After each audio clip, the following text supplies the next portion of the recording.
آپ علیہ الصلوۃ والسلام نے فرمایا وطیب النفس من النعیم، اور دل کا ہر وقت خوش رہنا یہ بھی اللہ کی بڑی نعمت ہے۔ آپ علیہ الصلوۃ والسلام غسل کر کے تشریف لائے نا تو طبیعت میں بڑی بشاشت تھی، طبیعت میں بڑی تازگی تھی، تو پوچھا رسول اللہ ایسا لگ رہا ہے کہ آپ کی طبیعت میں بڑی بشاشت ہے، اور فرمایا ہاں ہاں۔ پھر آپ نے آخر میں فرمایا وطیب النفس من النعیم، اور طبیعت کا خوش رہنا اندر سے، ہاں، اور طبیعت کا جسے کہیں کہ پربہار رہنا یہ بھی اللہ کی بڑی نعمت ہے کہ ہر وقت آدمی خوش رہے۔ اور یہ وہی خوش نصیب رہ سکتا ہے کہ ہر وقت اس کی طبیعت میں اندر سے خوشی ہو، یہ وہی خوش نصیب رہ سکتا ہے جسے اللہ کے فیصلوں پہ رضا، ہر حال میں اللہ کے فیصلوں پہ راضی ہونا آ جائے، ہر حال میں اللہ کے فیصلوں پہ راضی ہونا آ جائے، جسے یہ دولت رضا بالقضاء، رضا بالقضاء یہ اللہ کے قرب کا سب سے بڑھیا درجہ ہے۔ رضا بالقضاء، اللہ کے ہر فیصلے پہ دل سے راضی رہنا،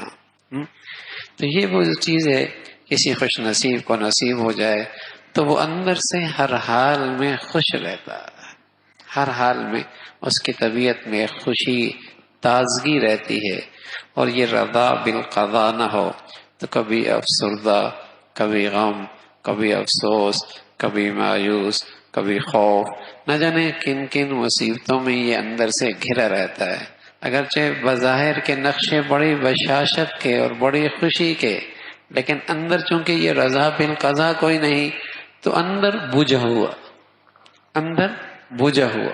اور اندر مایوس، اور اندر پریشان، اور اندر بے سکون، اور اندر سے خوفزدہ، اور اندر سے پریشان حال۔ بظاہر کے نقشے بہت خوبصورت ہیں، اس لیے کہ رضا بالقضاء ایک بہت بڑی خوبی ہے کہ ایتھا النفس المطمئنہ ارجعی الی ربک راضیۃ مرضیہ فادخلی فی عبادی وادخلی فی جنتی۔ اے نفس مطمئنہ، یہ جو ہے نا جو ہر وقت مطمئن طبیعت ہے، مطمئن یعنی اللہ کے فیصلوں پہ راضی ہے، جب یہ مرنے لگتا ہے تو اللہ نے اس کا تذکرہ فرمایا ہے کہ جب یہ مرتا ہے تو مرنے لگتا ہے تو اس کی کیفیت کیا ہوتی ہے۔ یا ایتھا النفس المطمئنہ، اے نفس مطمئنہ جو ہر حال میں مطمئن رہا، اللہ کے ہر فیصلے پہ مطمئن رہا، جب یہ مرنے لگتا ہے تو اس کے ارد گرد فرشتے اکٹھے ہو جاتے ہیں اور اسے خوشخبری دیتے ہیں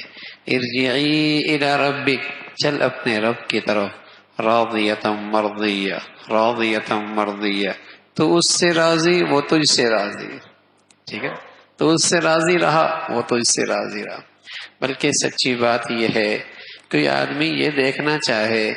کہ اس کا اللہ اس سے راضی ہے کہ نہیں تو یہ اپنے جی سے پوچھ لے یہ اپنے دل سے اپنے اللہ سے کتنا راضی ہے، یہ اپنے دل سے پوچھ لے یہ اپنے دل سے اپنے اللہ سے کتنا راضی ہے، تو سمجھ لے اللہ بھی اتنا ہی راضی ہے، راضیۃ مرضیہ۔ اس موقع پہ اسے خوشخبری ملتی چل تو اللہ سے راضی رہا، اللہ تجھ سے راضی رہا،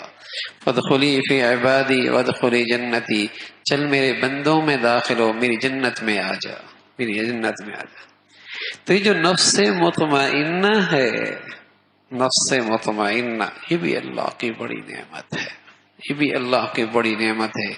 لیکن میرے عزیزو یہ اسی خوش نصیب شخص کو نصیب ہوتی ہے جسے رضا بالقضاء کی خوبی نصیب ہو کہ دنیا کے معاملے میں ہر حال میں اللہ کے فیصلے پہ راضی ہو، ہر حال جس حال میں اللہ رکھے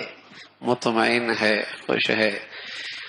مولا کے ہاتھ میں ہے۔ جیسے بیٹا ایک محبت کرنے والی ماں کے ہاتھ میں اور گود میں ہوتا ہے تو باپ کو اور بھائی کو اور بہنوں کو فکر نہیں ہوتی کہ بھیا کا کیا ہوگا، بھیا کا کیا ہوگا، یا باپ کو فکر نہیں ہوتی کہ بیٹے کیا، اسے پتا ہے پیار کرنے والی ماں کے ہاتھ میں بیٹا ہے،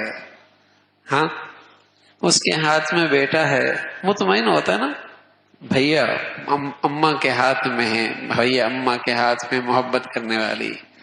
تو اسی طرح جب یہ خیال آ جائے کہ پیار کرنے والے رب کے ہاتھ میں میری زندگی کی باغ دوڑ ہے، کیا مسئلہ ہے؟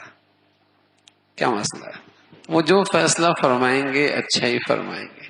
تو یہ نفس مطمئنہ جس شخص کو نصیب ہوتا ہے، یہ اللہ کی بڑی نعمت ہے.